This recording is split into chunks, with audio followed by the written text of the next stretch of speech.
Yo, what's up mga kablots? Mega na yung back to Stop TV channel po. So guys, gusto ko po palang i-share po sa inyo. Kailan ba yon? Nung makalawa ba? Kahapon ba? Nung makalawa.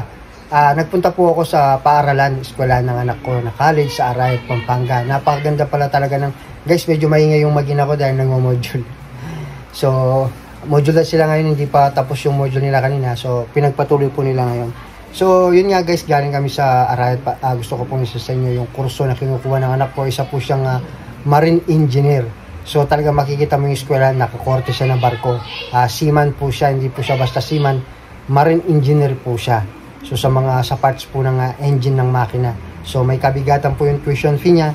So, okay lang. So, sana mapatapos ko po siya. Kaya kapag nakatapos na po siya ng college, pwede na rin po ako makapagpahinga. So, isi-share ko po sa inyo, ipapakita ko sa inyo guys. Ito po yung video nung nagpunta po kami doon para makita po ninyo. Ito po yung isa sa mga achievement ko po kung bakit po talagang nagsisipag-sikabulol dahil mabigat po yung tuition fee ng anak ko. Nag-rent siya ng house, yung budget pa niya.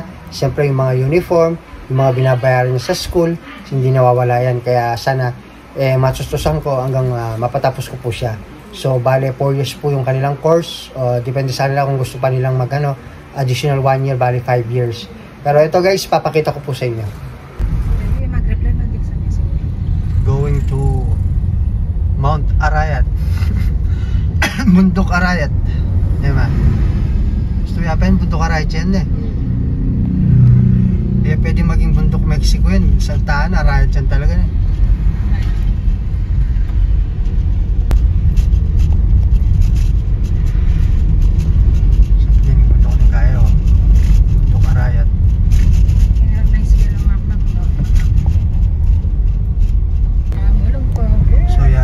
Papunta kami sa eskwela ng anak ko.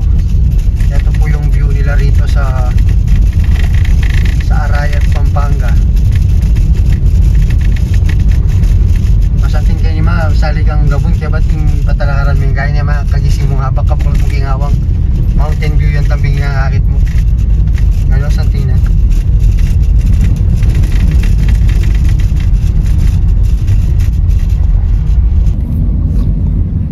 Kasama ko yung aking pinsan, si Mr. Marlon Batak. Mapasagita na nga po ng anak mo. Mapabrad ka ka. Kalawari, Ken.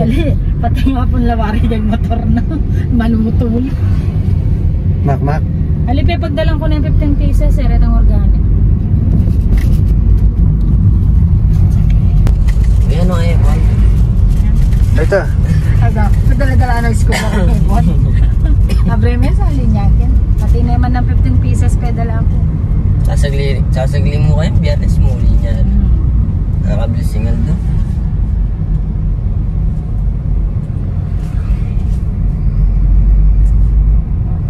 Saan tingnan yung bundok na yun? Tanaman niya kanyan din. Kaya ba't gabon?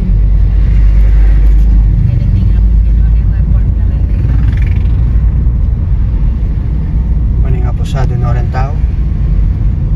Gerang kiyang buntok dito, baling mga niya. Bota nga tsuka babo maksaki kang aeroplano. Ano lang pangalati din? Mga tsuka na pelko din. Nakabay mina. Pelko eh, tama?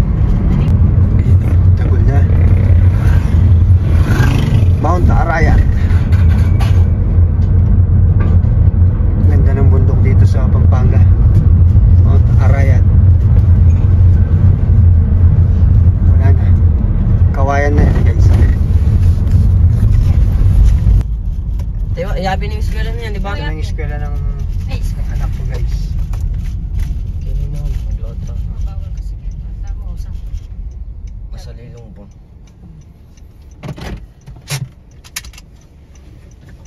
Itong motor naman.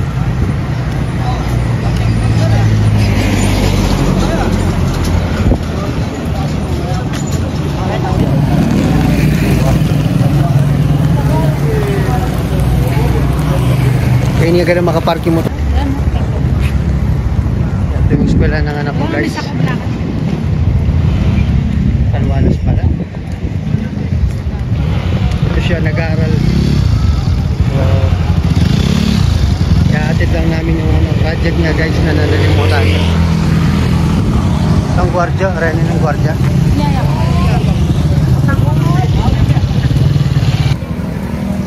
Ito na pala yung kainan na.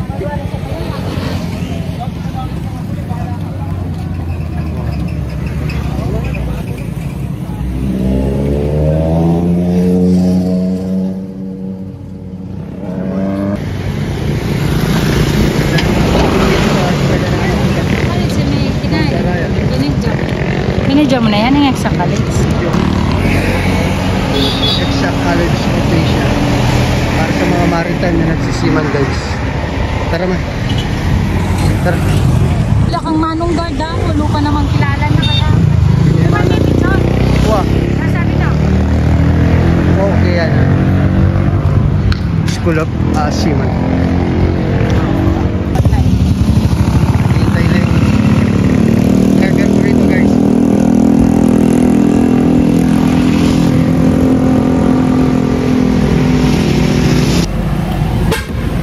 Okay na.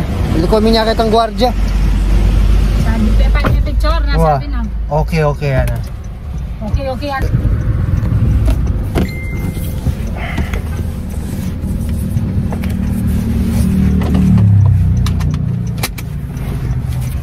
Kita lang mabiyayan niyo muli. Talagang hugis yung barko yung eskwela. Hindi na. Ba't kwarto lang kanyan din kahit ang kilog na yan na? Yung kwarto da di Makmak pala mo hospital PMS.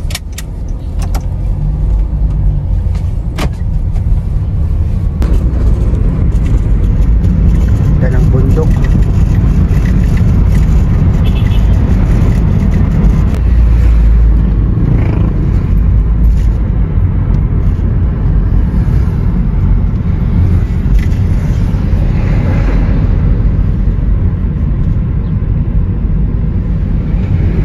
At yung baliging malapit kayong kahit paana ng bundok ko.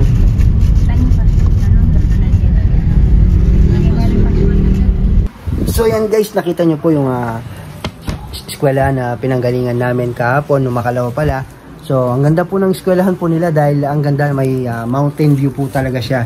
So literal na barko talaga siya, nakita nyo naman ko. So nagkakahiyaan kami ng asawa ko, syempre nalimutan kasi nung anak ko yung project niya. So Friday ng gabi, aalis sana siya, babiyay sana siya kasi yung sa linggo ng gabi babiyay sana siya. Friday ng gabi siya umuwi, and then Friday ng gabi siya umuwi, linggo ng gabi siya bumabalik. Sabado, linggo dito siya sa bahay, Biyernes tsaka Sabado dito sa bahay. Pagsapit na linggo, bibiyay na siya ng gabi. Kundi naman madaling araw ng Lunes. Pero ngayon, ayun nga, nalimutan niya yung project niya, kailangan namin ihati dahil sabi niya first subject daw niya yun. Kaya ganun na maganda na rin, nakapunta kami doon at nakita ko yung eskwelahan niya. Talagang napakaganda, napakasarap sa pakiramdam na nakakapagpaaral ka ng anak sa ganung eskwelahan.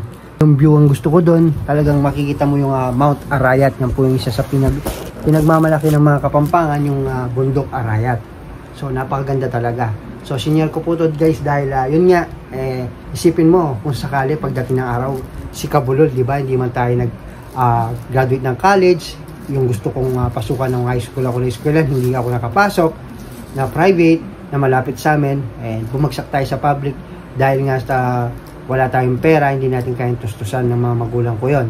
So hindi ako nakapag-aral at hindi rin ako ganun kadaming natutunan sa school dahil more on mabarkada yung pinagugulang ko ng panahon at ang oras ko. Pero yung pangan kahit papano marunong naman tayong bumasa at sumulat nakapasa hanggang makapunta nga ng Korea at makapundar ng ganitong bahay at makapundar tayo ng sasakyan. So yan ang dahilan guys kung bakit lalo ako nagpupursige sa buhay. So nakikita nyo kung ganito, napakasimple lang, isipin nyo, nagpapaaral tayo ng marine engineer. Sana wag mausog. So senior ko po sa inyo, pinakita ko po sa inyo, gusto ko maging transparent po kung ano ang meron kay Kabulol na nakikita nyo ako doon minsan naglalakad dahil talagang yan tayo dapat wag natin tingnan yung sarili natin na mas nakakangat tayo o mas magaling tayo sa iba. Low key, stay humble dahil pag namatay tayo hindi naman natin madadala sa libingan yung mga bagay na meron tayo. Ang madadala lang natin yung mga bagay na ginawa natin kabutihan sa kapwa natin tao. So that's it guys. Sana may nalaman na naman kayo kahit papaano sa mga videos ni Kablol, at na-share ko na naman sa inyo yung bahagi ng buhay ko, ang mga anak ko kung saan pumapasok. So sana pagdating ng araw, pagkatapos ng makapag-aral, pwede na tayong mag-resign. So 5 years na lang siguro talaga. Gusto ko na talaga magpahinga at makasama yung family. Tumatanda na rin tayo, hindi na po pabata.